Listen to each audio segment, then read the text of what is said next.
Hybrid കഞ്ചാവ് തായ്ലൻഡിൽ നിന്നാണ് ഇവിടെ എത്തിയിട്ടുള്ളതെന്നാണ് മനസ്സിലാകുന്നത്. ബാങ്കോക്ക് എയർപോർട്ട് വഴി നെടുമ്പാശ്ശേരിയിൽ വന്ന് അവിടെ നിന്നാണ് ഇത് കേരളത്തിൽ എത്തിയിട്ടുള്ളത്. അബു താഹിർ ഇത് കേരളത്തിൽ നിയന്ത്രിക്കുന്ന ഒരു പ്രധാനപ്പെട്ട പ്രതിയാണ്. അബു താഹിറിന്റെ മുകളിൽ മറ്റു ചില ആളുകളും കൂടി ഉണ്ടെന്നുള്ളതാണ് മനസ്സിലാക്കുന്നത്. അതിനെ പറ്റി കൂടുതൽ കാര്യങ്ങൾ മനസ്സിലാവണമെങ്കിൽ അബു താഹിറിനെ പോലീസ് കസ്റ്റഡിയിലെടുത്ത് വിശദമായി ചോദ്യം ചെയ്തെങ്കിൽ മാത്രമേ അത്തരം കാര്യങ്ങളെക്കുറിച്ച് നമുക്ക് കൂടുതൽ വിവരങ്ങൾ ലഭിക്കുകയുള്ളൂ.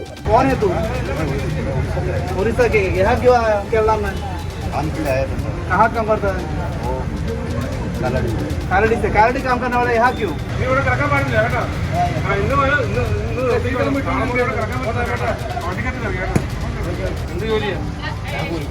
കൂലിപ്പണിക്ക് വിടാൻ നടക്കാം, റൂം എടുത്ത് താമസിക്കണം കേട്ടോ.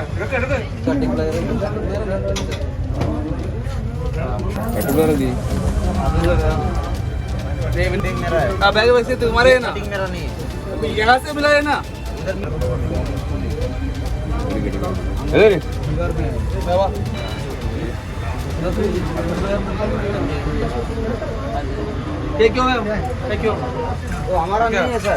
ഈ പെരുമ്പാവൂരിലെ കഴിഞ്ഞ ദിവസം ഹൈബ്രിഡ് കഞ്ചാവ് പിടിച്ച കേസിന്റെ അന്വേഷണം വളരെ കാര്യക്ഷമമായിട്ട് മുന്നോട്ട് പോയിക്കൊണ്ടിരിക്കുകയാണ്. ഈ കഞ്ചാവ് പിടികൂടിയ ദിവസം തന്നെ രണ്ടുപേരെ അറസ്റ്റ് ചെയ്തിരുന്നു. അവരിൽ നിന്ന് ലഭിച്ച തെളിവുകളുടെ അടിസ്ഥാനത്തിൽ ഈ കേസിൽ ഇതുവരെ 7 പേരെ, പ്രധാനപ്പെട്ട 7 പ്രതികൾ ഈ കേസിൽ ഇതുവരെ അറസ്റ്റിലായിട്ടുണ്ട്. അതിലൊരു പ്രധാന പ്രതി ബാംഗ്ലൂരിൽ നിന്നാണ് അറസ്റ്റ് ചെയ്തത്. ആ പ്രതി വിദേശത്തേക്ക് പോകാൻ വേണ്ടി ശ്രമം നടത്തുന്നതിനിടയിലാണ് നമ്മൾ എത്രയും പെട്ടെന്ന് ആ പ്രതി അറസ്റ്റ് ചെയ്യുകയും അതിനെ പറ്റിയിട്ടുള്ള കൂടുതൽ കാര്യങ്ങളിലേക്ക് നമുക്ക് പോകാൻ സാധിച്ചിട്ടുള്ളതാണ്.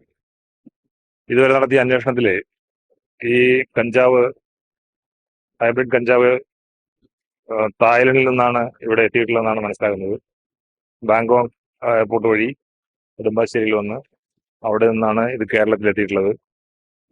അപ്പൊ ഇതില് ബാങ്കോക്കിൽ നിന്ന് ഈ സാധനം കൊണ്ടുവന്ന ആളുകളെ നമ്മൾ പ്രധാനപ്പെട്ട 3 പ്രതികളെ ഇതിനകം അറസ്റ്റിലായിട്ടുണ്ട്. കൂടാതെ ഇനി ഈ മാഫിയ ഗ്രൂപ്പിനെ നിയന്ത്രിക്കുന്ന ആളുകൾ ആരൊക്കെയാണെന്നും അത് അവര് എവിടെ ഇരുന്നുകൊണ്ടാണ് ഇത് ഓപ്പറേറ്റ് ചെയ്യുന്നതും അതുപോലെ തന്നെ കൊണ്ടുവന്ന കഞ്ചാവ് ഏത് വഴി ആര് വഴി വിറ്റഴിക്കുന്നു എന്നുള്ള സംബന്ധിച്ചുള്ള വിശദമായിട്ടുള്ള അന്വേഷണം നടന്നു വരികയാണ്. പെരുമ്പാവൂർ ഡിവൈഎസ്പി കാർത്തിക് മീണ, അതുപോലെ തന്നെ പെരുമ്പാവൂരിലെ ഇൻസ്പെക്ടർ ശ്രീ അനിൽകുമാറിന്റെ കൂടെയുള്ള പോലീസ് ഉദ്യോഗസ്ഥർ, ഇവരുടെയൊക്കെ കഠിന പ്രയത്നത്തിന്റെ ഫലമായിട്ടാണ് ഈ കേസ് പിടിച്ചതിന് ശേഷമുള്ള ബാക്കി 5 പേരെ എത്രയും പെട്ടെന്ന് തന്നെ അറസ്റ്റ് ചെയ്ത് നമുക്ക് കോടതിയിൽ ഹാജരാക്കാൻ സാധിച്ചിട്ടുള്ളത്. ഇത് അബു താഹിറിന്റെ റോൾ എന്താ? അബു താഹിർ ഇത് കേരളത്തിൽ നിയന്ത്രിക്കുന്ന ഒരു പ്രധാനപ്പെട്ട പ്രതിയാണ്. അബു താഹിറിന്റെ മുകളിൽ മറ്റു ചില ആളുകളും കൂടി ഉണ്ടെന്നുള്ളതാണ് മനസ്സിലാക്കുന്നത്. അതിനെ പറ്റി കൂടുതൽ കാര്യങ്ങൾ മനസ്സിലാവണമെങ്കിൽ അബു താഹിറിനെ പോലീസ് കസ്റ്റഡിയിലെടുത്ത് വിശദമായി ചോദ്യം ചെയ്തെങ്കിൽ മാത്രമേ അത്തരം കാര്യങ്ങളെക്കുറിച്ച് നമുക്ക് കൂടുതൽ വിവരങ്ങൾ ലഭിക്കുകയുള്ളൂ. മറ്റു മലയാളികളാണോ മറ്റുള്ളവർ? ഇതില് മലയാളികളായിട്ടുള്ള ഇനി ആളുകൾ ഇതിലുണ്ടെന്നുള്ളതാണ് സൂചന കിട്ടുന്നത്. അതിൽ പലരെയും അടുത്ത് തന്നെ പ്രതി അറസ്റ്റിലാകാനും ചാൻസ് ഉണ്ട്. സമൂഹത്തിന്റെ ഏറ്റവും വലിയ ലഹരി വേട്ടയാണത്. ഈ വിമാനത്താവളത്തിൽ ഏതെങ്കിലും തരത്തിലുള്ള സഹായം ആ വക കാര്യങ്ങളൊക്കെ നമുക്ക് വിശദമായിട്ട് അന്വേഷിച്ചെങ്കിൽ മാത്രമേ മനസ്സിലാവുകയുള്ളൂ. വലിയ ക്വാണ്ടിറ്റി ആണല്ലോ ഇപ്പൊ കടത്തിയിരിക്കുന്നത്, 18 കിലോ. അപ്പൊ ഇത് 3-4 പ്രാവശ്യം കടത്തിയാണെന്ന് മനസ്സിലാക്കാൻ കഴിഞ്ഞു. അപ്പൊ ഈ ഉദ്യോഗസ്ഥരുടെയൊക്കെ തന്നെ സഹായം ഇല്ലാതെ ഇങ്ങനെ കൊണ്ടുവരാൻ കഴിയുമോ? അതിനെ സംബന്ധിച്ചും അന്വേഷിച്ചുകൊണ്ടിരിക്കുകയാണ്. ഈ കേസിൽ ആരെങ്കിലും അതിന് ഒത്താശ കൊടുത്തിട്ടുണ്ടോ, അല്ലെങ്കിൽ ഇത്തരം പിന്നെ ക്രിമിനൽസിനെ ആരെങ്കിലും സഹായിച്ചിട്ടുണ്ടോ എന്നുള്ളതിനെ സംബന്ധിച്ച് എല്ലാം വിശദമായിട്ടുള്ള അന്വേഷണം നടന്നുകൊണ്ടിരിക്കുകയാണ്. സെൻട്രൽ ഏജൻസിന്റെ സഹായം തേടുന്നുണ്ട്. അത് ആവശ്യമാണെങ്കിൽ അതും കൂടെ നമ്മൾ പരിഗണിക്കുന്നതായിരിക്കും. ആരെങ്കിലും ഇപ്പൊ വിളിപ്പിക്കുന്നുണ്ടോ അവരെ മൊഴിയെടുക്കാൻ എന്തെങ്കിലും നീക്കം നടത്തുന്നു? അല്ല, അതിൽ പ്രധാനപ്പെട്ട നിരവധി ആളുകളെ നമ്മൾ വിളിച്ചുകൊണ്ടിരിക്കുന്നു. ഇതിന് വേണ്ടി 3 വാഹനങ്ങൾ ഉപയോഗിച്ചിരുന്നു. ഒരു ഓഡി വണ്ടി, ഒരു ടിയാഗോ വണ്ടി, പിന്നെ ഒരു താർ വണ്ടികൾ. ഈ വാഹനങ്ങളൊക്കെ നമ്മൾ സീസ് ചെയ്തിട്ടുണ്ട്. ഈ പ്രതികളുടെ മുഴുവൻ മൊബൈൽ ഫോണുകൾ കണ്ടെടുത്തിട്ടുണ്ട്. അപ്പൊ അത് സംബന്ധിച്ച ഫോറൻസിക് എക്സാമിനേഷൻസ് നടത്താനുണ്ട്.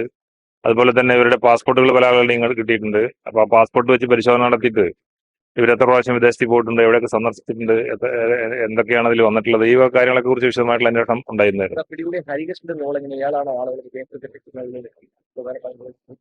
ഹരികൃഷ്ണൻ തായ്ലൻഡിൽ പോയിട്ടുള്ള ആളാണ്. മറ്റു പലരും സംഘടിപ്പിക്കുന്നതിലും ഹരികൃഷ്ണന് വലിയ പങ്കുണ്ട്.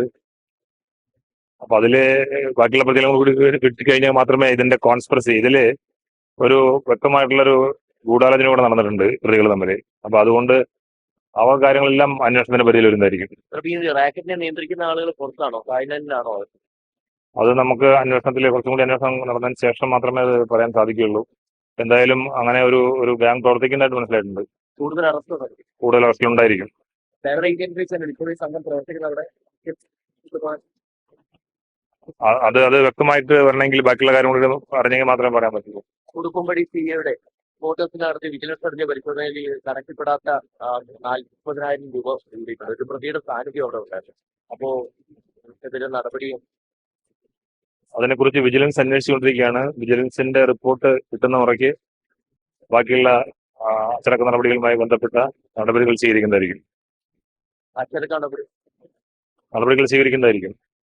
ഈ പോലീസ് മുമ്പിൽ കോൺഗ്രസ് അവിടെ ഉണ്ടായിരുന്ന പരാതി ഇങ്ങനെ ഉയർന്നിരിക്കുന്നത് ഏതാ ഉടുപ്പുംപടിയിലെ പോലീസ് കോൺഗ്രസ് അവിടെ പ്രവർത്തിക്കുന്ന പരാതി അത് ഇപ്പൊ വിജിലൻസ് അന്വേഷിച്ചുകൊണ്ടിരിക്കുകയാണ്. അവിടെ അന്വേഷണ റിപ്പോർട്ട് കിട്ടിക്കഴിഞ്ഞാൽ അതിൽ കൂടുതലായിട്ട് എന്തെങ്കിലും ഉണ്ടെങ്കിൽ പോലീസും കൂടെ അന്വേഷിക്കുന്നതായിരിക്കും.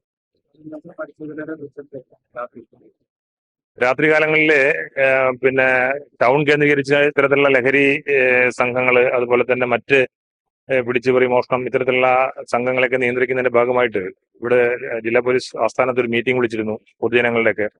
അപ്പൊ അവരുടെ അഭിപ്രായത്തിൽ ഇങ്ങനെ ഒരു ജനകീയ പങ്കാളിത്തത്തോടുകൂടി ഒരു പോലീസ് നൈറ്റ് പെട്രോളിംഗ് സംവിധാനം വേണമെന്നുള്ള ആവശ്യം വന്നതിന്റെ അടിസ്ഥാനത്തിലാണ് നമ്മൾ ഇന്നലെ സംഘടിപ്പിച്ചത്. അതിൽ ഒരുപാട് ഇൻഫർമേഷൻസ് നമുക്ക് കാണാൻ ലഭിക്കുകയുണ്ടായി.